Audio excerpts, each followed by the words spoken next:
The doctor is in, and today it is pediatrician Dr. Robert Wittrock from Ascension, St. John Pediatric and Adolescent Medicine.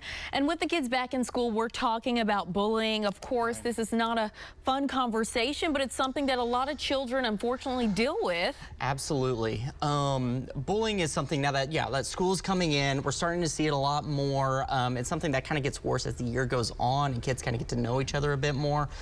So the first thing I think I'm gonna like to do is really identify what bullying is. So the real definition is whenever there's two different children and one of them repeatedly picks on the other one over and over again. It usually has to be a repeated offense. There's not one great definition of what a bully is or what a victim is, but usually it's seen whenever there's kind of a power imbalance between the two. You know, one of the kids may be unpopular, smaller, weaker. Sometimes they may be different than the other kids. Sometimes they have a different skin color, gender orientation, something that makes them different and then seen by the bully as lesser.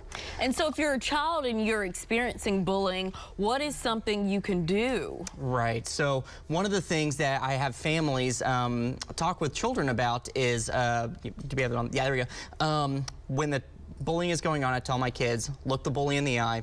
You need to stand tall and stay calm. Staying calm is really important. You know, I don't want them to feed off of those emotions. Sometimes the bullying is trying to get something from the other child. The child needs to tell them very firmly, I don't like what you're doing. Please stop. And then I want them to walk away and tell a trusted adult. Whenever you're at home talking with your kids, you know, because the kid probably went through a very traumatic situation and it's hard for them to kind of deal with that. So, and how do you know specifically if you're a parent, this is a situation where I need to maybe get, you know, supervisors involved or, you know, administration, right. Or? When it's affecting your kid. You know, go in and talk with the principal, talk with the teachers, try and get a feel for what really is going on. And hopefully they might be able to find some kind of intervention or do something about it. What you can do at home, give your kid lots of love, lots of support. Let them know that they still have worth. And that they're loved. Yeah, it's really important. You know, show them that, that even though that happened, that's something that is not their fault, because a lot of times kids tend to blame themselves about those kinds of things.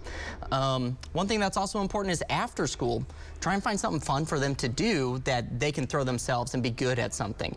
Usually that's, you know, karate, Boy Scouts, robotics clubs, sports, art, whatever it is that they can be in around a different community that is more supportive to them. Perfect. Well, thank you so much, Absolutely. Dr. Wittrock. We appreciate it as always.